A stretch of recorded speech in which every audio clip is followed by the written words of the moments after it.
Hi, this is the Flash Hobbyist, and I want to talk about Trochus snails and the return for your sump. So, I have an auto top-off system, and you may be wondering, how in the world am I keeping my tank from flooding whenever these little guys decide that they really want to take a look at what's on that grate? So I've nicknamed my 3 Trochus snails Huey, Dewey, and Louie because they keep doing this. Now, one of the cool things I've done, though, is I've used my Apex controller, Apex Junior, to actually control whether or not I turn on or off the ATO. Now, instead of using sensors, what I decided was actually better, because I couldn't easily detect, without a lot of equipment, if the Trochus snails were actually on the grate.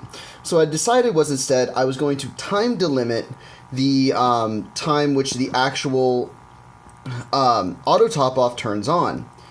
So one of the cool things about that is I turn it on only 2 minutes every hour. And that actually has been working. And just even looking in the back of the tank, the actual level of the water is exactly where I want it.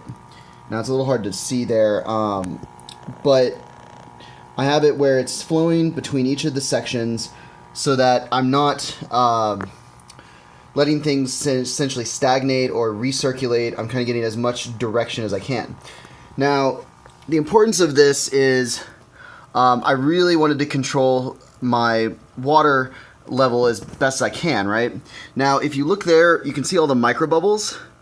That was simply from the Trochus snail going on top of that grate, which is annoying. It goes away, but in many ways, it's a lot easier than...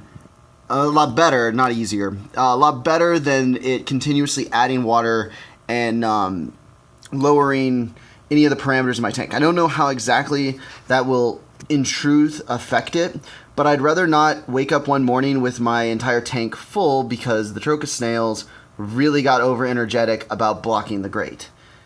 So that's a little update there. It finally gave me the opportunity to actually show you what was going on. And I think it's... oh, my clownfish is a bit silly. But yeah, I added a bunch of snails, not snails, I added a bunch of shells to the aquarium so that in case the hermit crabs actually decided they wanted to change, they could. They haven't actually chosen those, but I do have to introduce my conch. He is amazing. Yep. So... we'll update on the tank. The Trochus snails, the best way to do it is if you have the Apex controller, Apex Junior, just have it set for a very limited amount of time each hour to actually check whether or not your tank needs to be topped off, and that appears to be working really well. It was incredibly annoying, get the tank set up, and literally within 2 hours, already my plans were essentially destroyed by the Trochus snails because I just had my auto top-off turned on continually, and they were proceeding to increase the level of my tank, and essentially ruining the ability for me to filter with a filter sock. But now, everything's been working great for 2 days. I've been keeping an eye on the water level, and it's remained constant. So they've not been there within the 2 minutes of each hour that actually would cause a problem. Thank you for tuning in, and have a great day.